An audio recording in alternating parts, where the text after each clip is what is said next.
श्री राधाकृष्ण दोस्तों, आप सभी का आपके अपने चैनल पोस्ट अप्रोच अकेडमी में एक बार फिर से स्वागत है। मेरा नाम नितेश भारद्वाज और आप सभी पोस्ट अप्रोच अकेडमी का एस्पायरेंट्स हैं।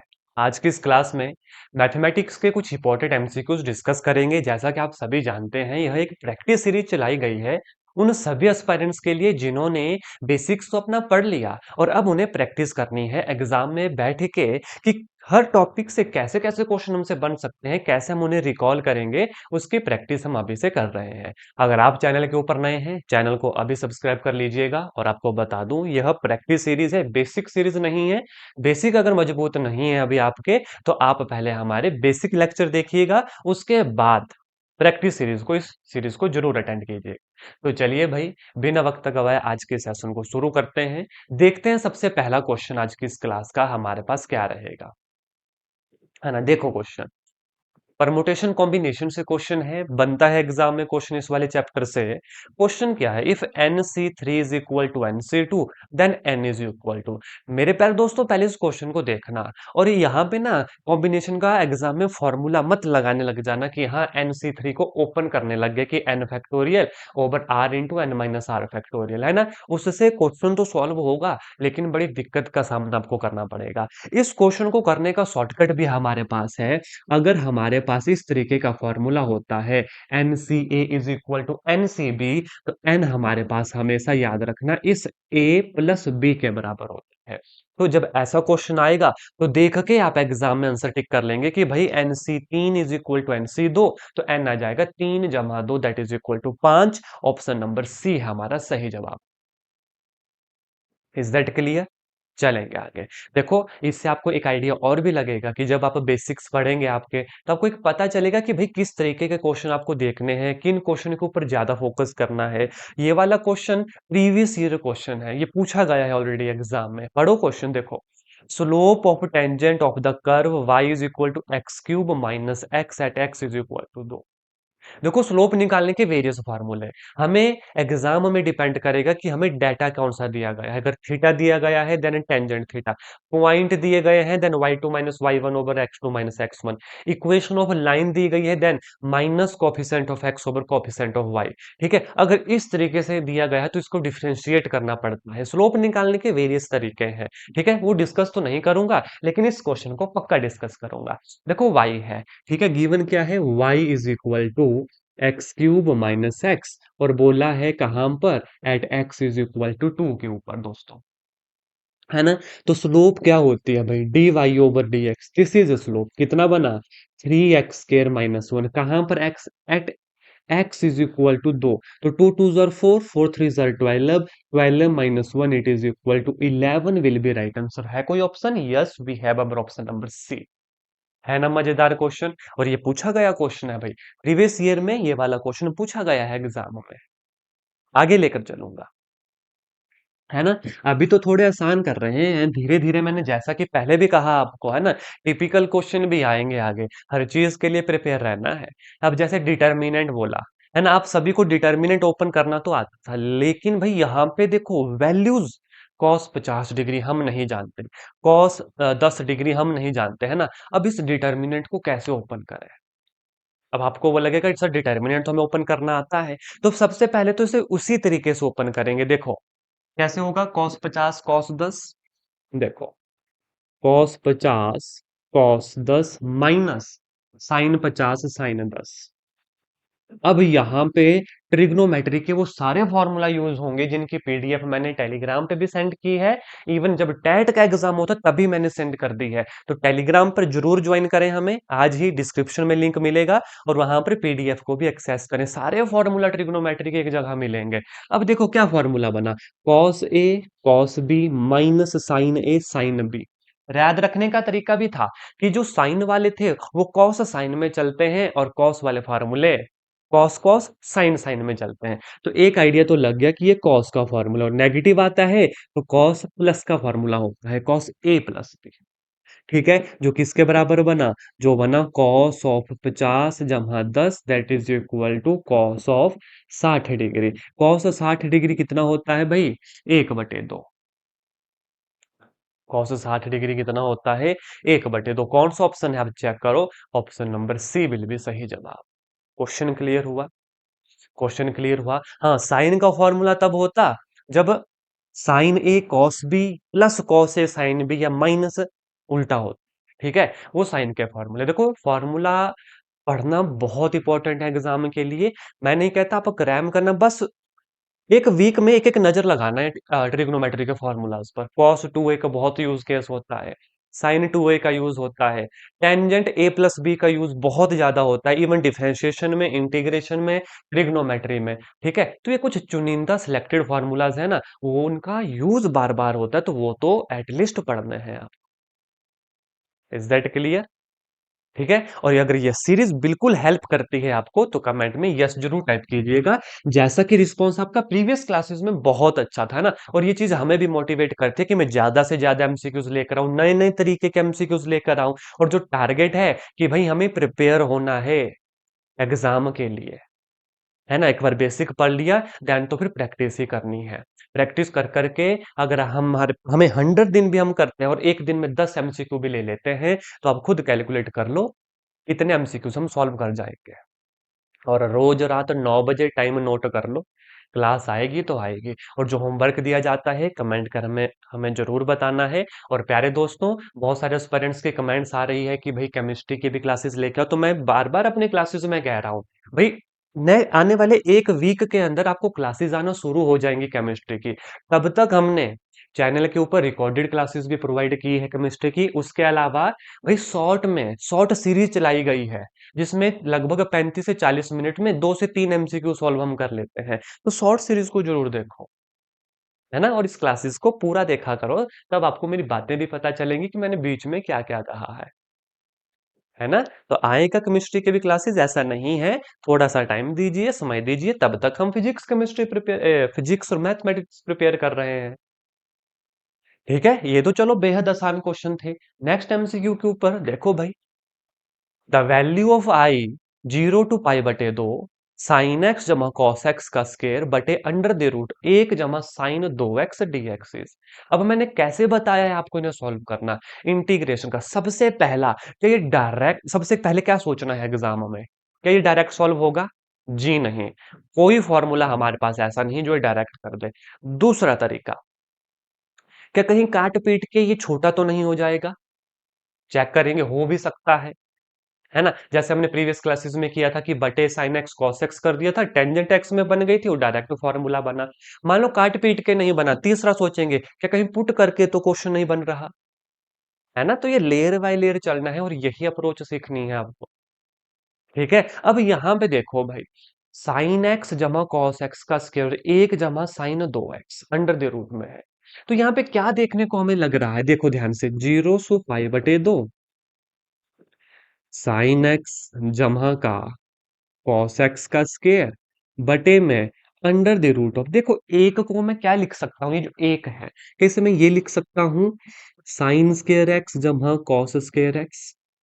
आप बोलोगे सर, जी हाँ आप बिल्कुल लिख सकते हैं, plus sign 2x। Again formula की बात आ जाएगी। और अभी मैं बात भी कर रहा था कि भाई ये sign 2a cos 2a tangent A जमा B tangent A minus B tangent 45 जमा थीटा, ये फॉर्मूलाज एग्जाम में बार बार रिपीट होते हैं। अब साइन 2 है भाई, दो साइन ए कॉस है। अब आप बोलोगे सर चलो लिख तो लिया आपने, इसका फायदा क्या हुआ? आओ देखो फायदा क्या हुआ, ए का स्केयर जमा बी का स्केयर जमा 2ab क्या बना, ए जमा बी का होल स्केयर। जिस स्केयर से ये रूट कटेगा तो नीचे कितना बनेगा हमारे पास, हमारे पास आएगा साइन एक्स जमा कॉस एक्स, जिससे ये पूरी की पूरी वैल्यू कट गई, तो ये क्वेश्चन काट पीट के हो गया, है ना। तो इंटीग्रेशन 0 से π/2 साइन एक्स जमा का कॉस एक्स dx। ठीक है, अब इस इंटीग्रेशन को तो आप सभी चुटकियों में हल कर लेंगे, जैसे कि साइन एक्स की बन गई माइनस कॉस एक्स और कॉस की बन गई साइन एक्स, है ना, 0 से π/2 upper limit minus lower limit. ठीक है, तो -90 डिग्री 0 हो गया, जमा का साइन 90 एक, अपर limit minus lower limit minus cos 0 -1। ठीक है, कितना बन गया ये 1 जमा का 1 दैट इज इक्वल टू 2। कौन सा ऑप्शन है? We have our option number C will be right answer. तो आपने क्वेश्चन देखा कैसे हमने सॉल्व किया। आप पहले ऊपर वाला सॉल्व कर लो, है ना? आप इसको सॉल्व कर लो, ए का स्केयर जमा बी का स्केयर जमा 2ab, ठीक है? ऊपर बन जाएगा 1 जमा साइन 2x, तो इस पूरी वैल्यू से वो कटेगा। रास्ता ठीक होना चाहिए, क्वेश्चन अपने आप निकलेगा। और जो तरीका बता रहा हूं इंटीग्रेशन को सॉल्व करने का, इसको माइंड में लेकर चलिएगा, है ना? ये आपको एग्जाम में बहुत हेल्प करेगा। अदरवाइज एग्जाम में इंटीग्रेशन, डिफरेंशिएशन, इनके क्वेश्चन का हमें आइडिया ही नहीं लगेगा कि इनको पकड़ें तो पकड़ें कि हुक कहाँ से पकड़े, क्या करें, कहाँ से सॉल्व करना स्टार्ट करें। और इतना समय है नहीं कि हाँ आपको पहले एक तरीके से सॉल्व किया, दूसरे से सॉल्व किया, जी नहीं। ठीक, चलेंगे नेक्स्ट एमसीक्यू के ऊपर। बेहद आसान एमसीक्यू। ये एमसीक्यू आई थिंक रिपीट भी हो गया, है ना? देख के पता लग रहा है, X square minus 36 is equal to 36 minus 36 zero. तो एक्स स्केर 36 आ गया, यानी plus minus 6, option number B will be right answer. तो इस पे तो बहुत ज्यादा समय नहीं लेंगे, है ना? चलेंगे आगे। देखो question, the angle between the straight line, straight line के बीच का एंगल। अब बहुत सारे एंगल के फॉर्मूला पूछे थे, अब यहाँ पे भाई कौन सा लगाए? तो स्ट्रेट लाइन है, एंगल हमसे पूछा था। अब मन में स्ट्रेट लाइन के सारे फॉर्मूला घूम जाने चाहिए। एक कॉस थीटा था a1 a2 जमा b1 b2 जमा c1 c2 बटे under the root of a square b1 square जमा c1 स्क्वायर और under the root of a2 square b2 square c2 square, ये भी पढ़ा है। एक कॉस थीटा पढ़ा है ax1 जमा by1 जमा cz1 over under the root of A square जमा बी स्क्वायर जमा सी स्क्वायर। एक पड़ा हुआ है C one minus C two बटे में under the root of A square B square C square. ठीक है, कौन सा फॉर्मूला लगाए? और एक पड़ा है स्लोप वाला। अब ये सेलेक्ट करना फिर आपको एग्जाम में, और ये कैसे कर पाओगे? जब ज्यादा से ज्यादा प्रैक्टिस होगी। अब जैसे एक लाइन ये है, एक लाइन ये है, सबसे इजी वाला कौन सा लग रहा है भाई? स्लोप वाला। कौन सा? याद है कुछ? Tangent theta modulus m1 minus m2 over 1 जमा m1 m2। m1 is the slope of line एक, m2 is the slope of line दूसरी। याद है फॉर्मूला? याद था फॉर्मूला? मुझे कमेंट में अभी के अभी यस और नो करके बताओ, ताकि मुझे आइडिया लगे कि हाँ आपको फॉर्मूला याद था। अभी तक मैंने कुछ नहीं कहा आपको कमेंट करने के लिए, अभी क्लास को पॉज करो और कमेंट करो। याद था? बहुत अच्छी बात है अगर याद होगा। ठीक है, मैं करूंगा चेक कमेंट्स आपके, ऐसा नहीं है, आप भी जानते हैं मैं सबके कमेंट चेक करता हूँ, बकायदा लाइक भी करता हूँ, ताकि आपको ये पता चले कि हाँ मैंने देखा जो मैंने आपसे पूछा था। Is that clear? चलो, तो स्लोप ऑफ m1 कैसे निकलती थी? Minus coefficient of x over coefficient of y. तो root 3 m2 minus coefficient of x minus मैंने जमा का बटे कॉफिशेंट ऑफ वाई, 1/√3। भाई सब्सटीट्यूट कर दो, अब तो काम आगे का आसान हो गया। Modulus of m1 root 3 minus 1/√3 बटे में 1 जमा under the root of 3 into, ये हो गया। ठीक, कितना आएगा? 3 - 1/√3 बटे 2। ठीक है, तो इससे ये कटेगा, बचेगा 1/√3। तो अब टेंजेंट थीटा 1/√3 कहाँ पे? 30 डिग्री पे। Tangent 30 degree 1/√3। क्या वैल्यूज याद नहीं? याद होनी चाहिए, है ना? तो थीटा कितना आ गया? π/6। है कोई option? Yes, we have our option number D, π/6। मैं कहता हूं अगर नहीं याद रहा तो भी कोई बड़ी बात नहीं, कैसे चेक करोगे? आओ देखो, sine 30 degree 1/2, cos 30 degree √3/2। Tangent होता है साइन थीटा बटे कॉस थीटा। ये लो, इस दो से ये दो कटेगा, क्या बना? 1/√3, क्या है? 30 डिग्री है। आपको अगर वैल्यू भी याद करनी है, सिर्फ किसकी याद करनी है भाई? आपको वैल्यूज याद करनी है साइन और कॉस की। साइन 0, साइन 30, 45, 90, 180 और 360, 270 के। सेम केस कॉस के लिए, cos 0, cos 30, cos 45, 90, 180 और 270 एंड देन 360। ये वैल्यूज याद रखनी है, एग्जाम में पूछ लिए जाती है। ठीक है, तो ये निकल गया एंगल। कौन सा लगा? अभी स्लोप वाला फॉर्मूला लगा। ठीक है। नेक्स्ट एमसीक्यू के ऊपर पढ़िएगा। नेक्स्ट एमसीक्यू पढ़िएगा। Next MCQ, if circle touch the Y axis and cut off a fixed length from the x axis, then the center of the circle lies on, option number A parabola, option number B hyperbola, option number C ellipse and option number D circle. ये आप सबके लिए homework question रहेगा, इस question को बिल्कुल नहीं करवाऊंगा, स्टेट क्वेश्चन है, सीधा आपको आंसर करना है, सीधा आपको आंसर करना है, और मुझे इसका आंसर चाहिए आप सभी से। ठीक है, नहीं पता चलेगा गूगल कीजिएगा, मेहनत कीजिएगा, लेकिन इसका आंसर चाहिए, तभी आपको ये क्वेश्चन याद रहे आने वाले समय के लिए, है ना। फिर से पढ़ लो, फिर circle touch the Y axis, Y X को टच कर रहा है, and cut off a fixed length from the X axis, fixed length है एक्स एक्सिस से, ठीक है। Then centre of the circle lies on, कहां पे लाई करेगा अभी, पैरा पे, हाइपरा पे, इलिप्स पे, या सर्कल के ऊपर। ठीक है, ध्यान से आंसर करना इस क्वेश्चन का, आगे लेकर चलूंगा। वो आपके लिए होमवर्क क्वेश्चन था। The eccentricity of ellipse whose major axis is twice the minor axis given by, अभी इसेंट्रिसिटी पूछा है, इलिप्स हुज मेजर एक्सिस। अब इलिप्स के लिए इसेंट्रिसिटी पढ़ा है, हाइपरबोला के लिए पढ़ा है, ठीक है।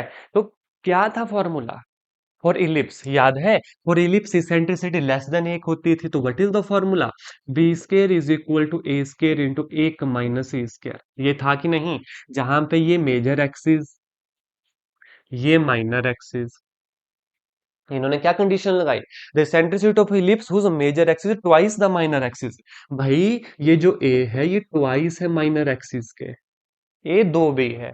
अब पूछिए सेंट्रिसिटी, अब पूछिए सेंट्रिसिटी। ठीक है, तो देखो, बी स्केयर बटे A square is equal to एक माइनस ए स्केयर, इसको मैं यहां ले आ रहा हूं, ए स्केयर एक माइनस बी स्केयर बटे A square, A square minus B square बटे ए स्केयर। ठीक है, ये इसेंट्रिसिटी है। तो इसेंट्रिसिटी आ गई under the root of A square minus B square बटे ए स्केयर। पुट करूं वैल्यू, तो इसेंट्रिसिटी कितनी आई देखो, अंडर द रूट, ए की जगह है दो बी, तो four B square minus B square बटे A square, that is four B square. तो कितना बना ये बना तीन बी स्केयर बटे फोर बी स्केयर से बी स्केयर, तो इसेंट्रिसिटी बना अंडर द रूट ऑफ तीन बटे दो, विल बी राइट आंसर। कौन सा ऑप्शन है, ऑप्शन नंबर डी। लेकिन डी में भी गलती है, देखो ध्यान से, है ना। अंडर रूट दो तक नहीं होना चाहिए था, क्योंकि नीचे फोर है भाई, नीचे फोर है, ध्यान रखना, नीचे कितना है, फोर है। तो रूट तीन बटे दो will be right answer, root तीन बटे दो विल बी राइट आंसर। ठीक है, यहां पर एक क्वेश्चन और दूंगा आपको, इसेंट्रिसिटी फॉर रेक्टेंगुलर हाइपरबोला, बहुत इंपॉर्टेंट क्वेश्चन है, और वेरियस क्लासेस में मैं अपनी करवा चुका हूं। इसेंट्रिसिटी ऑफ रेक्टेंगुलर हाइपरबोला कितना होता है, अब यह रेक्टेंगुलर हाइपरबोला क्या है, ये आपको खुद से पता करना है। दो क्वेश्चन बन गए आपके, एक होमवर्क क्वेश्चन बना ये, what is the eccentricity of rectangular hyperbola, और एक क्वेश्चन ये आपका, if circle touch the Y axis and cut off fixed length from the X axis, then centre of the circle lies on. ये दो question अभी तक आपके homework question बने। Is that clear. Next question देखो, काम करेंगे, डेली क्वेश्चन पढ़ेंगे, तभी बात बनेगी, है ना। और जब मान लो कोई क्वेश्चन सॉल्व नहीं हुआ, तो उसे घबराना नहीं है, देखना है, सर्च करो, है ना, कमेंट करो, कोई पर्टिकुलर टॉपिक पढ़ना उसका कमेंट करो, तो हम उन टॉपिक्स को पढ़ेंगे। अभी हमारे पास समय है, अभी प्रैक्टिस हो जाएगी और अच्छे से करेंगे, कम पढ़ना चाहे लेकिन वो अच्छा पढ़ता है। ठीक है, अब देखो next question, the condition that the line L X जमा एम वाई जमा N is equal to zero be tangent to X square बटा अल्फा स्केयर वाई स्केयर बटा beta square is equal to one is, क्या कंडीशन होगी इन चार option में से। अब पहले तो कंडीशन डायरेक्ट पता होनी चाहिए, क्या, the condition that the line, line क्या है, एल एक्स जमा एम वाई जमा N is equal to zero, the condition that the line be tangent to, X square बटे अल्फा स्केयर वाई स्केयर बटे beta square is equal to one. इन्होंने बोला the condition that ये जो line है ये इसके टेंजेंट है, कंडीशन क्या है, पहले तो सीधा पता होना चाहिए, कंडीशन थी ये C square is equal to A square M square जमा बी, सीधा ये भी आंसर होता, आपका सही आंसर कहलाना था। C square is equal to A square M square जमा बी। अगर ये आपके पास लिखा होता, सीधा आंसर निकल जाता। अब आपको क्या क्या करना है, देखो ध्यान से। अब इन्होंने ना अल्फा स्केयर में बीटा स्केयर में काम कर दिया, तो थोड़ी सी चीजें इसको कंपेयर करेंगे इसके साथ। ठीक है, तो यहां से ए स्केयर कितना निकला, alpha square number one. B square कितना निकला, बीटा स्केयर नंबर टू। ठीक है, इस इक्वेशन ऑफ लाइन को हमने ये पढ़ी है, equation of line M X plus C. इसके साथ भी कंपेयर करेंगे, लेकिन उससे पहले यहां से ना वाई निकाल लेता हूं। देखो ध्यान से, एम वाई कितना हो गया, minus L X minus L. तो वाई कितना हो गया, minus L over M X minus N over M. ठीक है, कंपेयर करो भाई, कंपेयर करो ध्यान से, कंपेयर आराम से करना है।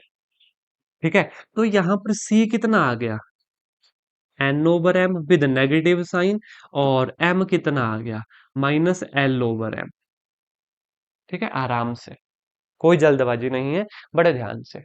ठीक है, अब इन वैल्यूज को यहां पे पुट करूंगा भाई, कुछ। हाँ, देखो सी, ये सी, एम तो हो गया ये, ठीक है। यहां पे पुट करो, what is C, N square बटे M square which is equal to A square M square. A square into L square बटे एम स्केयर जमा का बी भाई, जमा का बी। ठीक है, यहां तक है ना। एक गलती यहां पे हमने की, ये जो कंडीशन थी ना, यहाँ पे स्केयर है दोस्तों, C square is equal to A square M square जमा B square, this is the particular condition जो डायरेक्ट याद होनी चाहिए थी। ये भी ऑप्शन में होता, आपका आंसर आता तब आप आपके पास ए स्केयर बी स्केयर लिखा हो। अब यहाँ पे ए स्केयर बी स्केयर की जगह एल, हमारे पास अल्फा स्क्वायर और बीटा स्क्वायर है, और y is equal to M X जमा सी की जगह ये इक्वेशन ऑफ लाइन दी है। तो हमने सबसे पहले ये c निकाल दिया, कहाँ है, ये c निकाल दिया और ये m निकाल दिया, ताकि हम यहाँ पे पुट कर सकें। अब यहाँ पे पुट करने से हुआ क्या, देखो भाई एम स्क्वायर को ना चारों तरफ निगलेक्ट करूंगा, तो कितना बनाइए, कॉमन लेंगे, तो यहाँ से एन स्क्वायर, यहाँ से ए स्क्वायर एल स्क्वायर जमा बी स्क्वायर एम स्क्वायर। ठीक, अब एन स्क्वायर, ए स्क्वायर की जगह अल्फा स्क्वायर एल स्क्वायर जमा बीटा स्क्वायर एम स्क्वायर, क्योंकि हमने पहले ही कंपेयर करके रखा है। एक बार फिर से देख लें, फिर आंसर के ऊपर आपको लेकर चलूंगा। देखो ध्यान से, इन्होंने बोला condition that the line L X जमा एम वाई जमा एन इज टेंजेंट है इसके। हमारे पास होती है condition that the line Y is equal to M X जमा C tangent to X square बटे ए स्क्र जमा वाई स्क्र बटे B square is equal to one के टेंजेंट होती है ये condition, C square A square M square जमा B square. अब हमने क्या किया, हमने सी की वैल्यू निकाली, इस एम की वैल्यू निकाली बाय कंपेयरिंग। क्या किया, y is equal to M X plus C की तरह इस इक्वेशन को बनाया, एम वाई। देखो minus L X minus N, तो y निकल गया दिस। अब यहां पर कंपेयर किया, देखो m को और c को, जब m और c निकल गया, यहां पे सब्सटीट्यूट किया, बस उस कंडीशन में सब्सटीट्यूट किया, और अकॉर्डिंग टू दिस क्वेश्चन हमने नई कंडीशन निकाल दी, जो एन स्केयर है, alpha square L square beta square M square. यहां पर हल्का सा मिसप्रिंट इन्होंने किया है, कायदे से आंसर होना था अल्फा स्केयर एल स्केयर जमा beta square M square, beta square M square which is equal to N square. तो फिर ऑप्शन नंबर ए आपका सही आना था। Clear, what is the condition, ये है कंडीशन। क्वेश्चन क्लियर हो गया, चलेंगे अब आगे, नेक्स्ट क्वेश्चन पढ़ेंगे। नेक्स्ट क्वेश्चन पढ़ेंगे रेंज वाला। इससे पहले मैंने डोमेन और रेंज के ऊपर अच्छे से क्लास ली है, जिन एस्पिरेंट्स ने नहीं देखी देखें, सेपरेट क्लास ली गई है रेंज और फंक्शन के, रेंज और डोमेन के ऊपर। The range of F x mod x minus तीन बटे एक्स माइनस तीन इज गिवन बाय। सबसे पहले तो पता होना चाहिए किस तरीके का फंक्शन है। अगर फंक्शन का पता लग गया, आप तो एक सेकंड में इसका आंसर कर देंगे, दिस इज सिग्नम फंक्शन। अब ये सिग्नम फंक्शन क्या है, नहीं आइडिया, तो मेरी ट्रिग्नोमेट्री की क्लास देखो। सिग्नम फंक्शन की रेंज क्या होती है, माइनस एक जीरो एक। ये तो मैंने सीधा आंसर कर दिया, माइनस एक जीरो एक will be our right answer, यहाँ पे ऑप्शन में कहीं पे भी ठीक नहीं है। माइनस एक जीरो एक होती है, अब कैसे होती है भाई, आप इस क्वेश्चन में कर लो। वैसे जो सिग्नम फंक्शन होता है ये मॉड ऑफ एक्स बटे x, this is called signum function. इसकी रेंज होती है -1, 0, 1। ये 3 वैल्यू इसकी रेंज होती है। इस क्वेश्चन को देख लो, मॉड x-3/x-3, अगर मान लो कोई प्लस की वैल्यू है देन तो जमा का एक आएगा, करके देख लो। माइनस की वैल्यू है, ऊपर तो प्लस निकलेगा लेकिन नीचे माइनस निकलेगा तो -1 निकलेगा। अगर 3 है देन 0 निकलेगा। तो -1, 1 और 0 है ना। वैसे ऑप्शन नंबर ए होना चाहिए था अगर यहाँ पे 0 होता। ठीक है, तो दिस इज सिग्नम फंक्शन। और हाँ, लास्ट क्लास में एक होमवर्क दिया था मैंने डोमेन और रेंज के लिए, आप डोमेन और रेंज के लिए, जिसमें बहुत कम एस्पिरेंट्स ने उसका आंसर किया है। तो लास्ट क्लास के ऊपर जाओ, इससे पहले वाली क्लास पे होमवर्क क्वेश्चन का आंसर करो, और आज जो होमवर्क क्वेश्चन दिए थे उनका भी आंसर करना है। आपका ये आंसर ना हमें नेक्स्ट क्लास के लिए मोटिवेट करता है, ताकि हम जल्द से जल्द नेक्स्ट क्लास आपके लिए लेकर आए, और हमें भी पता चले कि हाँ आप पढ़ रहे हैं उससे। ठीक है, तो चलिए दोस्तों आज के सेशन में इतना ही करेंगे। अगर किसी एस्पिरेंट्स को हमारे पेड बैचेस में पढ़ना है तो उसे दिए गए व्हाट्सएप नंबर के ऊपर मैसेज कर दें, डिटेल ले लें। पूरा फाउंडेशन बैच हमारा कंप्लीट है ना, उसकी जानकारी लेकर आप अपनी क्लासेस शुरू कर सकते हैं। हमारे यूट्यूब चैनल से भी आप पढ़ सकते हैं, प्लेलिस्ट में जाएं, सारी क्लासेस मिलेंगी। और इस प्रैक्टिस सीरीज का टाइम नोट कर लें, 9 PM। और हाँ, टेलीग्राम पर ज्वाइन करना ना भूलें। ठीक है, तो चलिए दोस्तों आज की सेशन में अब हम इतना ही करेंगे। मिलूंगा आपसे कल इसी समय आपकी क्लास में नए क्वेश्चन के साथ। धन्यवाद। जय हिंद, जय भारत।